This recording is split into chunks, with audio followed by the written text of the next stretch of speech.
Our next speaker is already here, and so from object loss to happiness, Professor Turnbul, please. Yes, but I can't. Good afternoon, everybody. Is it afternoon? I think it just has become afternoon. Okay. I will try to finish reasonably on time so we can all have lunch. Okay. When last I was here, this managed on its own. Okay.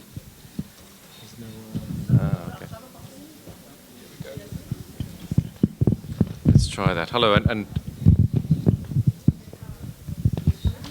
welcome back.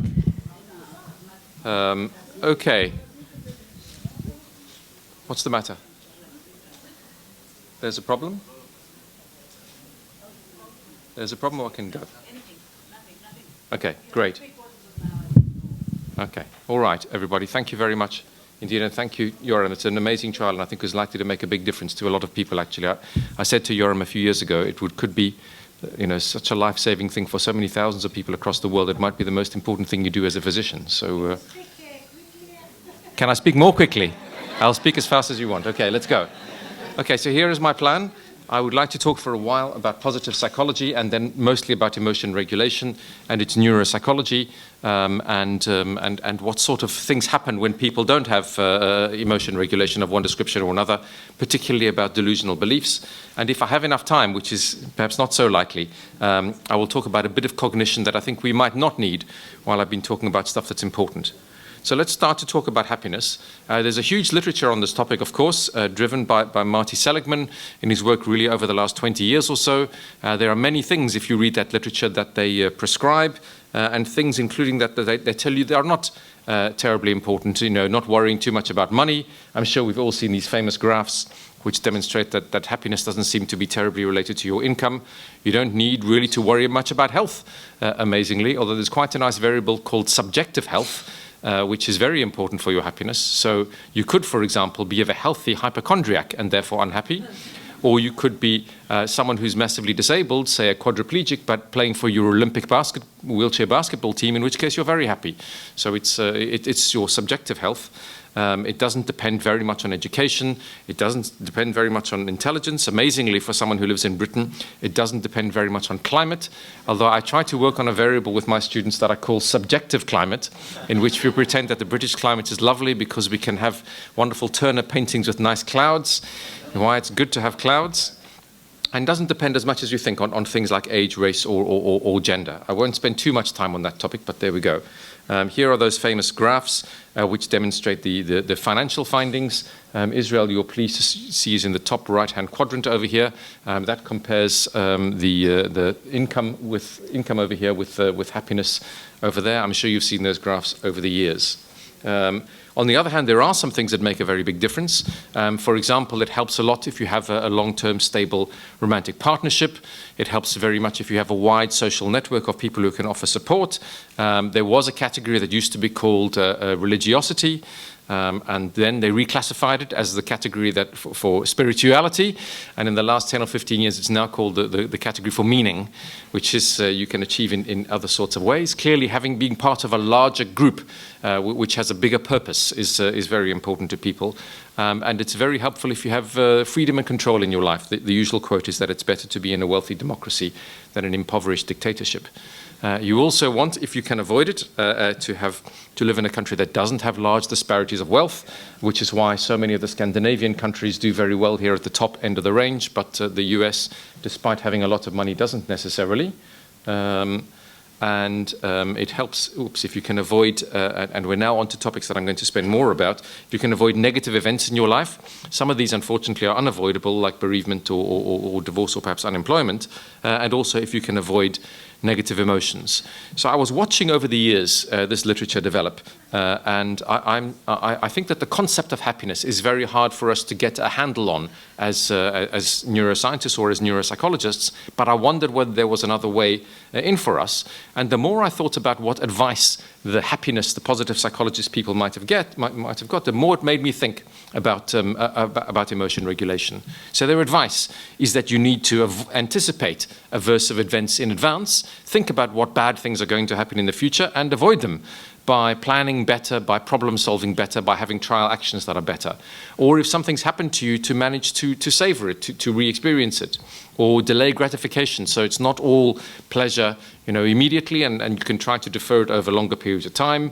Maintain your existing network of relationships with friends and family. So try not to upset your relatives, even though they might deserve it, because they're going to be your relatives forever.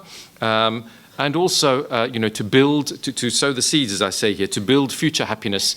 Better to be nice to everybody in the world. You never know when in 5 years' time, somebody who you meet today that you think you'll never meet again could be hugely influential in your life.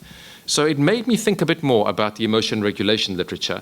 And of course, that's come of age in the last 20 years or so. So if the guru of positive psychology is Marty Seligman, then James Gross over here is the guru of emotion regulation. This, in the scientific literature, is the graph of citations of the word emotion regulation. You may think that this is a cumulative graph. It's not. This is citations per annum every year, so it's not cumulative. It just shows you that it's exponentially increasing.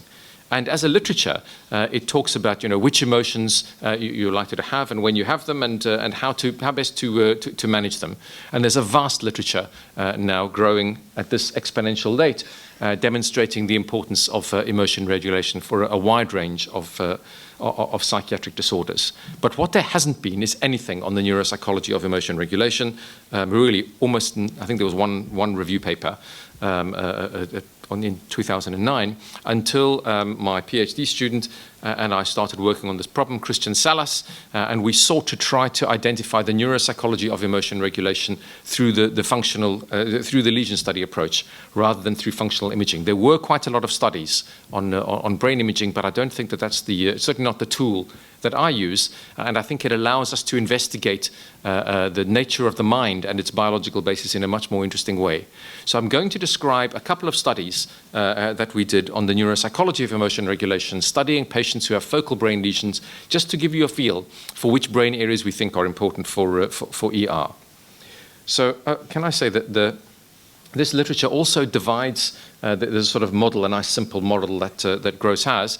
It divides into two categories of action that we might undertake. Some of them are anticipatory actions. They are things you do in advance. So if you've been invited to a wedding of your ex-wife, and it's going to make you unhappy, then just don't accept the invitation, So a wide range of those which are planning future events. And there's another category, which is what to do when you're in the middle of a difficult situation. So something has started to make you feel bad. How can you experience that emotion, and how can you do something about it?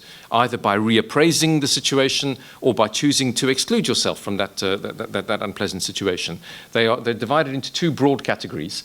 And the world literature in emotion regulation has really focused on some of these later ones, which are about changing the circumstances that we are in. And this is one of the two psychological processes that we chose to investigate. It's called response modulation, and it's your capacity to either increase or to inhibit the experiences that we're having while you're in the middle of having that experience. The classic experimental tool is to show people videotapes. They can either show normal emotional expressions, and we videotape them while they're doing this, or they're invited to. Sorry, I need my glasses on to see my own slides, which is never a good sign. What is A over here? To either hide, enhance the facial expression, or to inhibit it. Sorry, where we are? That's inhibition, and that's enhancement. And why are these psychological processes important? Well, a range of reasons. The first of them that springs to mind for me is Schadenfreude. As you know, we all seem to get on, we seem very fond of moments in which our friends come to some harm or another, even though we can't admit it. And a lot of neurological patients with frontal brain lesions have difficulty with this. And therefore, when you smile because something bad has happened to your friend, you just alienate your friend. So that's a case in which you need to inhibit your emotions in order to enhance the social situation. And contagion effect, or the repairing of relationships, are moments in which we should try to enhance those circumstances. You might be feeling a bit unhappy before you go into the party, but if you work on it, you can inhibit your unhappiness and pretend to be very happy for a while, and heaven knows everyone else around you will be happy, and before you know it, you will have cheered the world up. But if you go in and be grumpy, then it's not going to make any great difference. So we show people videos, and you either enhance or inhibit facial emotions, and we then videotape people while they're engaged in that process. So these are patients who had frontal lobe lesions, but the most substantial effects with patients with right-sided lesions. And I won't talk you in too much detail through the data, but I will show you our most substantial and I think most important finding. So response modulation, that is the capacity to inhibit the experience or amplify it, is substantially right lateralized and also seems to be driven by a particular subset of our right frontal lobe patient group.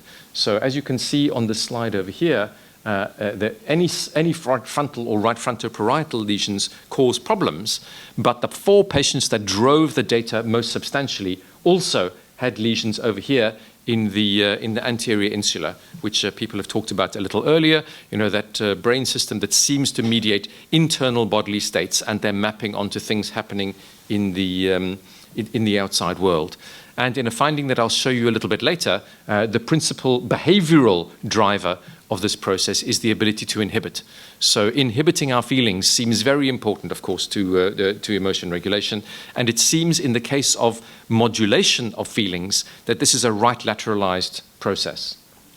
But there are other processes available, and the most investigated of all psychological processes in emotion regulation is reappraisal. That is taking the situation which is difficult and finding a better way of viewing it. These are the sort of prototype pictures that we show our patients. They come from the IAPS scales, which you've seen before, I think, in other circumstances. They are difficult moments. So the person sees this car crash and is invited to think of something positive about this situation and tell us the first thing that comes to your mind. Our control participants are quite clear about this. The most commonly cited examples are, it's terrible that there's been a car crash, but the good news is that the emergency services are there and they'll be able to help. Or in other pictures, it's a child who's clearly, in very bad way medically, and there's tubes coming out of all sorts of parts of the body. And the most positive reframing is, it's a terrible shame that they're so very ill, but the good news is that they're in a hospital, so they're receiving good help. So they find a capacity, control participants, to be able to reframe these experiences, which are, of course, absolutely central in psychotherapy and for, indeed, the maintenance of normal happiness. If you can take a world which has many bad aspects, but focus your attention on the aspects which are more positive, then you're less likely to become ruminative and oversell the dark side of your mental experiences. However, we have at least one participant, this is the most extreme of our patients, who has, this is radiological reversal over here for this image. That's a left-sided prefrontal lesion. And she was entirely unable to reappraise. So she becomes locked in a sort of concrete way in the image and can do nothing but tell us over and over again how difficult it is, how there's, the disaster has happened and it's going to be bad and people are going to be injured or will have died. That she can't inhibit those feelings of sadness and loss and therefore find a way of using language to reframe that material. And indeed, if you look at the group effects, you see the same things that I showed you in the last data slide for response modulation, but this time it's a left frontal effect rather than a right frontal. And the two principal drivers here are a very substantial predictive variable driven by inhibition. So again, we need to be able to inhibit that basic emotion. And in this particular case, there's a less significant but less powerful effect for verbal fluency. So they inhibit the sad feeling, and then they find a way in language of being able to reframe that scenario. Not unlike the example that I gave you about William Shakespeare and Nelson Mandela in the first of the talks that I gave today. Okay, so here's a little bit more information about that sort of patient, but described by someone who was seen in psychotherapy by my PhD student, Christian. And this is a patient who has also left frontal lesions and has difficulty with these feelings of sadness.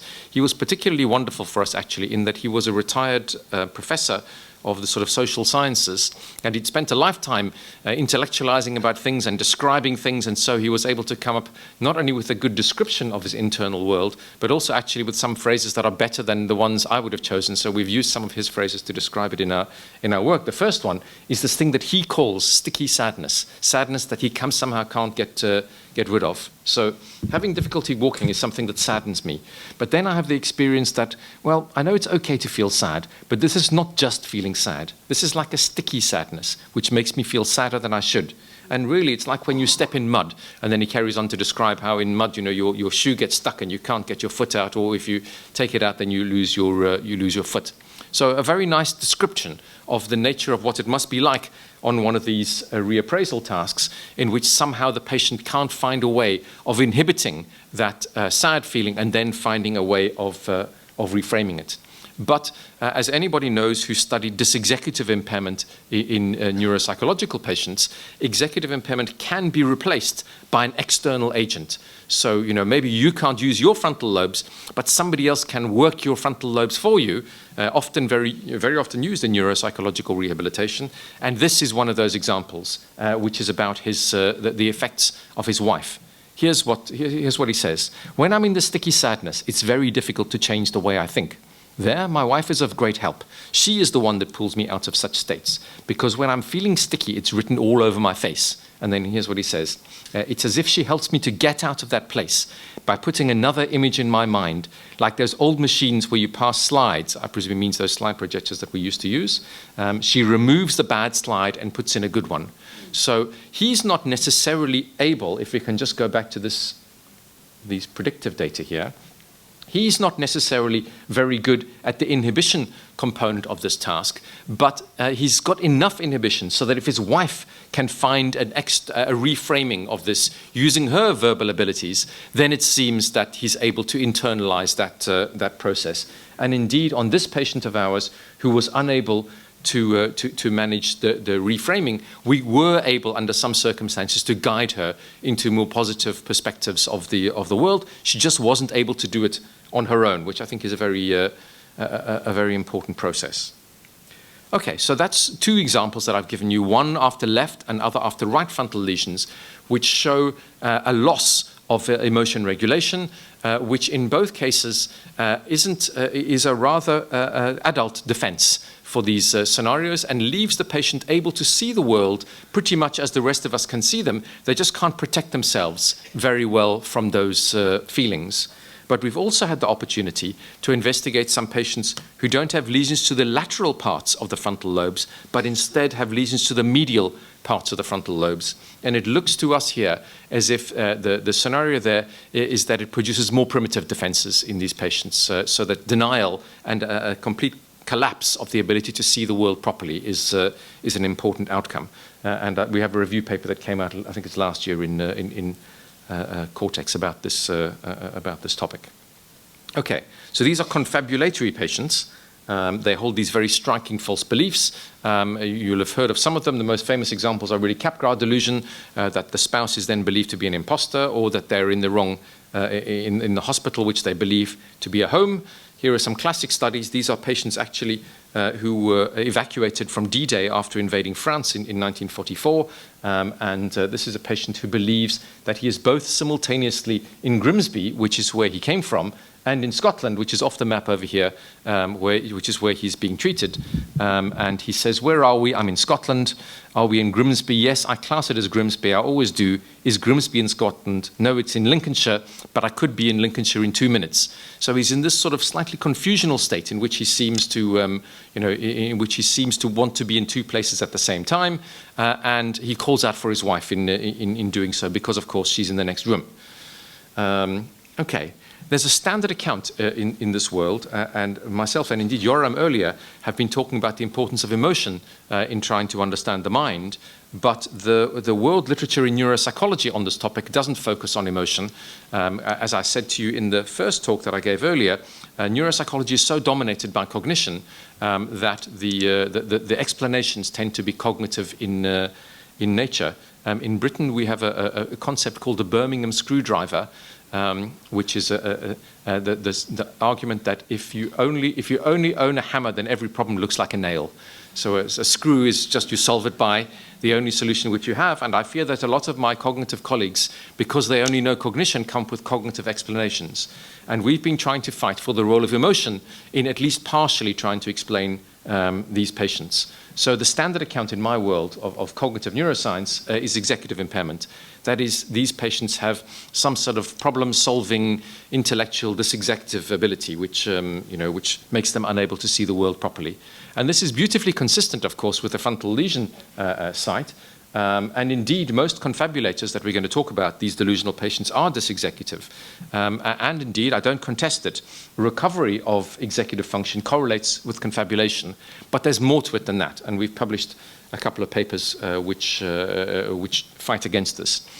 What are the counter-arguments? Well, they often have additional disorders like amnesia, but most importantly, the world is full of dysexecutive patients, and most of them don't confabulate. So it's, in that sense, quite an inadequate account of the disorder.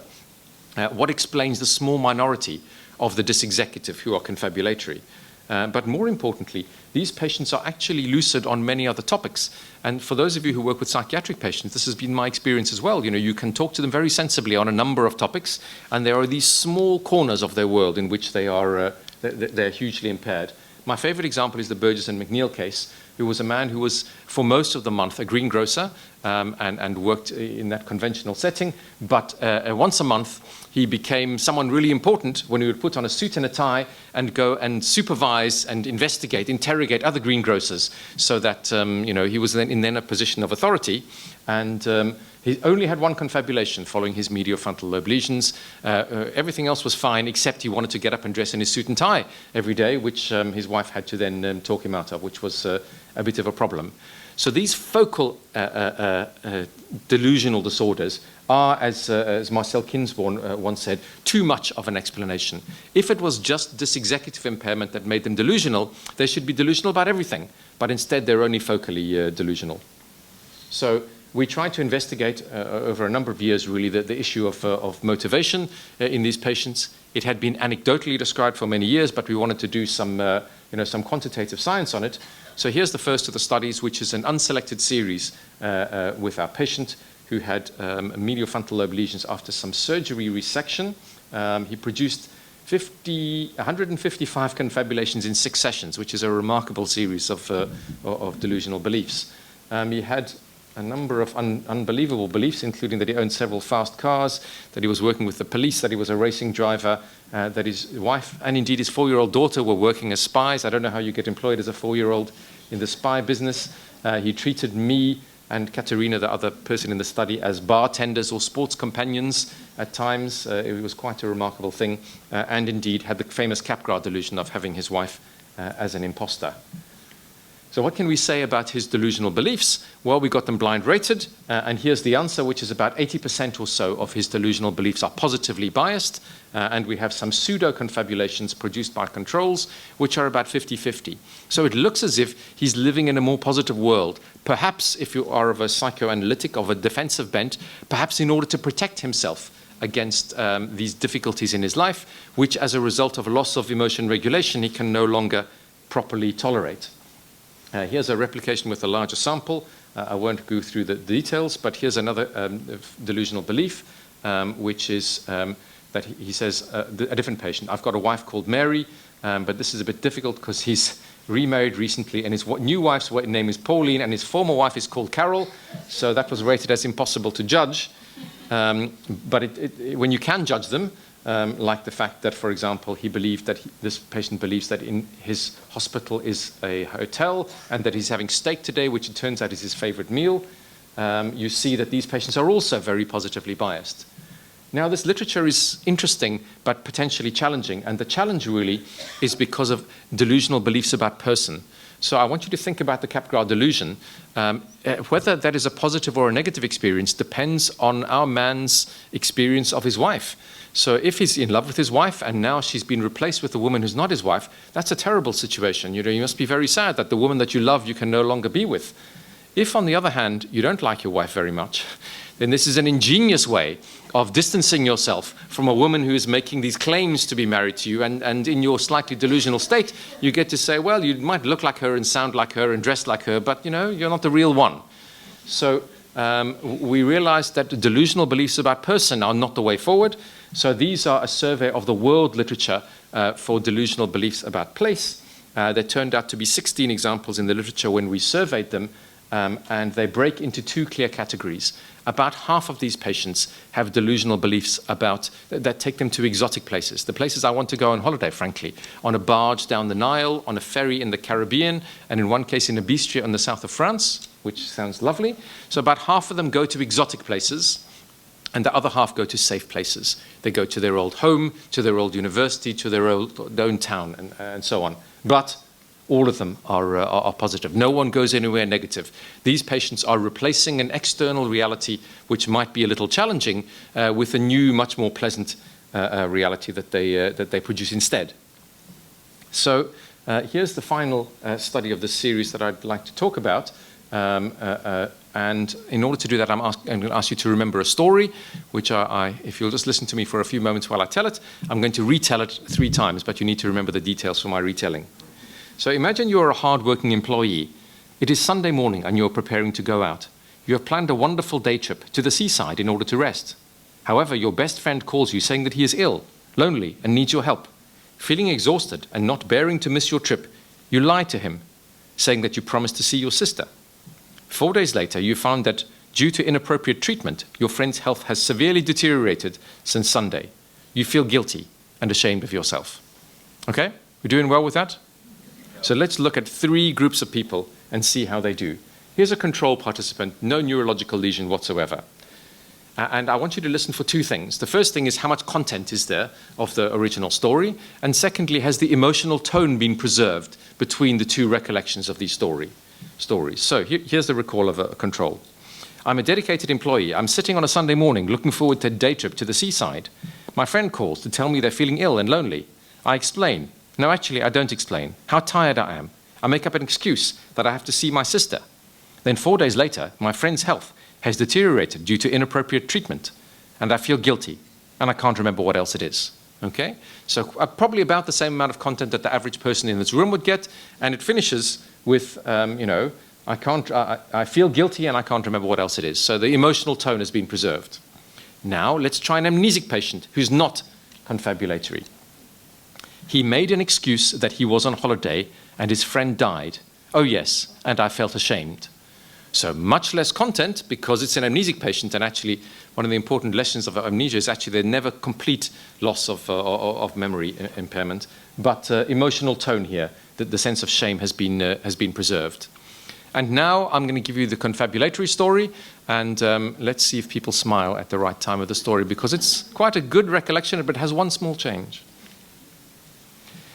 You are going to your sister at the coast. You felt you needed a rehab visit to get yourself totted up again. A friend rings, he feels ill, getting worse. He needs a bit of help. Would you go and talk to him to cheer him up, pulling him straight, whatever? You go down, you do that. That is a Monday or something like that. By the Friday, the medical people realize that they've been giving him the wrong treatment and his condition has deteriorated considerably. But you feel happy that you've been down to help on time. Okay. So a marvelous recollection of all the aspects of the story with the one small little change delivered right at the end. And here's the rather complicated graph that underpins that.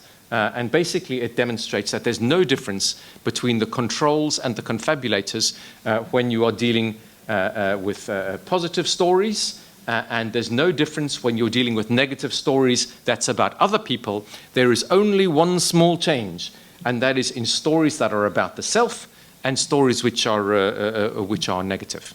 So I think truly remarkable cases.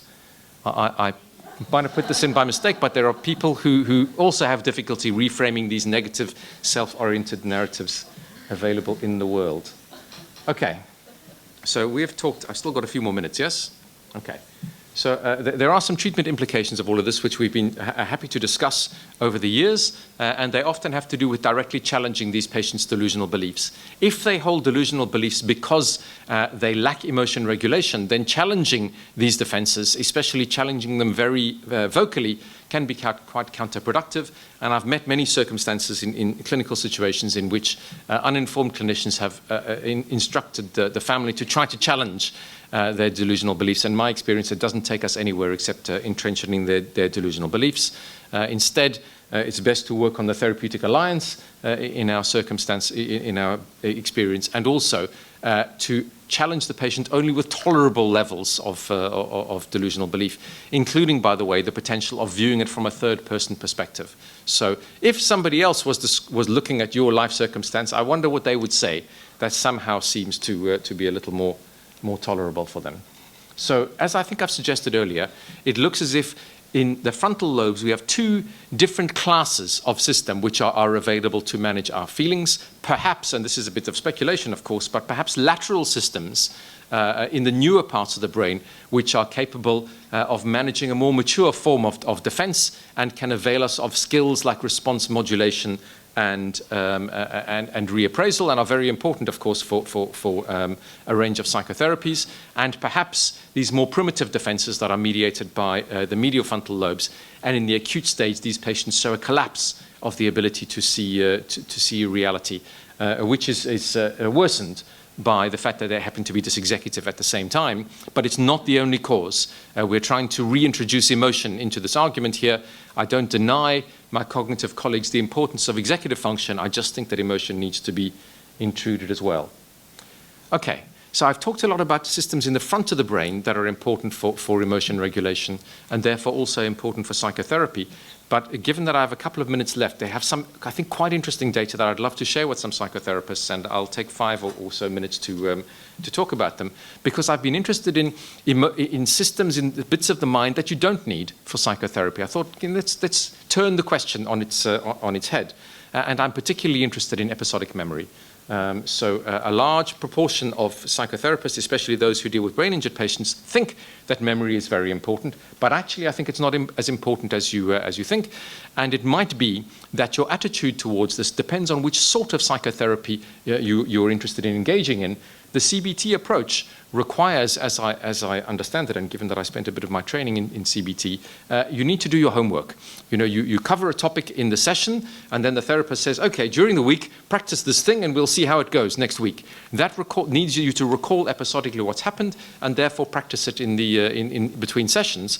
But if you haven't got episodic memory, that's going to be very difficult. On the other hand, the psychodynamic approach has far less emphasis on and reliance on episodic memory, and it opens a very interesting opportunity for us to investigate what might happen if other emotion-related learning systems are intact. And with this in mind, a decade or so ago, we published a series of papers investigating the preservation of emotion-related learning while episodic memory has been substantially impaired. So we all know what mediates episodic memory abilities. It's largely systems in the medial temporal lobes. You know, one of our speakers earlier discussed it, I think, in some detail. But we have a range of other systems in the medial parts of the frontal lobes that project forwards from the emotion systems that I described earlier, and indeed Yoram covered as well, that project forwards to the medial parts of the frontal lobes and indeed allow us to get to executive function. The cleverest parts of the mind are available in decision-making using systems which are emotionally mediated. And indeed, in a whole series of other studies that I won't talk about today, we discuss how these intuition systems might work, because we think that the infusion of emotion into executive function feels like intuition, like that gut feeling or hunch that we have about how to make the right choice. So here's one of our papers published demonstrating preserved learning. These are age-matched neurologically normal controls on the Iowa gambling task. This is our patient SL, who's profoundly amnesic after, do we have another picture of him? No, we don't have his scan, but after medial temporal lobe lesions. He remembers nothing from what happened 5 minutes ago. Sorry, I put this picture of Margaret Thatcher up here. When we tested him a decade ago, he believed that Margaret Thatcher was still the Prime Minister, and despite there having been, I think, 4 or 5 Prime Ministers in between, and that's because she's so memorable. Every British amnesic patient used to believe that Margaret Thatcher was still the Prime Minister because she's very salient, she's not a man in a suit. We now have a different female Prime Minister who I'm sure will be salient for another generation, but that's another story. So our patient moved from being a little suspicious, although polite, to us in the early sessions towards greeting us more warmly in the later sessions and no longer feeling suspicious in relation to us. And it allowed us to think about what mediates the transference relationship and this very interesting question about whether these emotion-based learning systems in the medial frontal lobes might be preserved even when there's profound episodic memory impairment. And so with that in mind, I managed to convince, and it took a bit of convincing, my Dublin colleague who's now doing a PhD with me, Paul Moore, to engage in the world's most remarkable psychotherapeutic encounter. That is 72 consecutive psychoanalytic psychotherapy sessions with a profoundly amnesic patient, all audio tape. We've got the lot down there, in which we get to see what happens to his therapeutic relationship, even though he can remember nothing about the identity of his analyst between sessions. He had diabetic ketoacidosis, which caused the amnesic state, and he's a youngish man who's unhappy living in the care home, which is where Paul had to travel every week in order to be able to have therapy with him. He's so unhappy that his 2 favorite films are Escape from Alcatraz and The Great Escape. You can read into that what you want. It's currently under review. There's a lot I could say, but I've saved myself a few of the more interesting things. So I particularly, what you can just have to take for granted from me is that he develops a therapeutic alliance with his analyst. You can see it developing across time as he becomes warmer and less questioning, and in which he reveals more across different sessions, although of course he remembers nothing about the process. I'm interested, though, in talking about the termination phase, because it was not only very interesting for us to see as psychotherapists, but actually has interesting counter-transference implications. So, and quite tragic, actually, but nevertheless very interesting. Here's Paul and some of the students who were working on the project with us. So here's Paul, who's P in this session here. And have you thought about the sessions ending in here? He says, when are they ending? This is he says, next week is our last session. Is it? And then a silence, What are your thoughts about finishing up? I don't know. What am I going to do on a Monday afternoon now? How long have you been coming here? Just over a year and a half? It's been 2 years. 2. Then the silence of 2 minutes. And then there's a squeaky noise, as always happens in psychotherapy. Some bugger down the corridor opens the door and interrupts your session. And he says, we need some WD-40. I don't know what that's called in Israel, but it's the oil that you know about. Okay. We need some WD-40. What is it? Paul says, I have no idea. And then after a pause, our patient says, so, have you been to the cinema recently?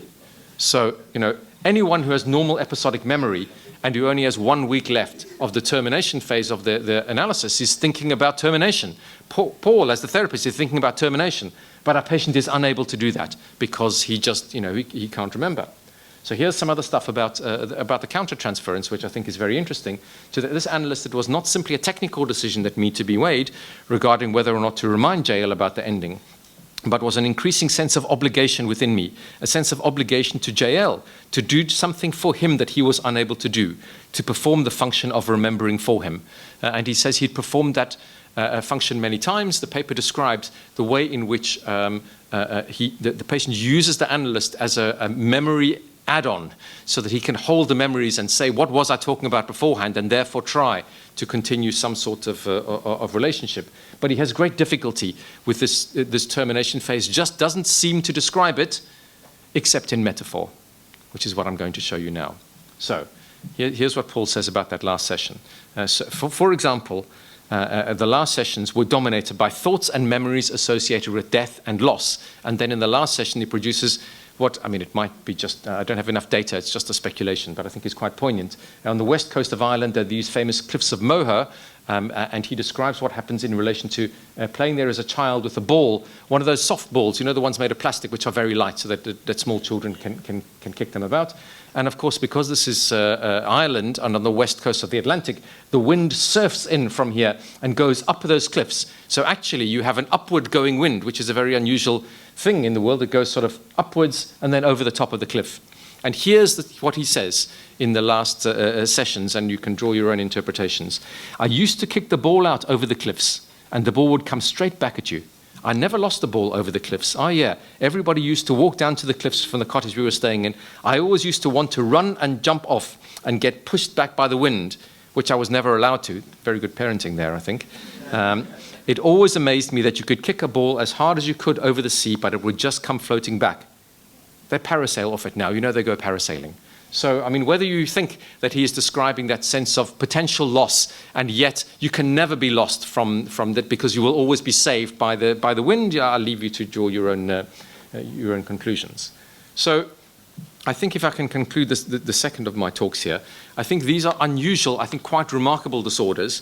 We've recognized them in neuropsychology, in neurology, and indeed in psychiatry for quite a long time, but we haven't always understood them. And I think there's a real opportunity by looking at them through the lens of emotion to try to get us to better understand the nature of these disorders and to reintroduce the important role of emotion to the mind.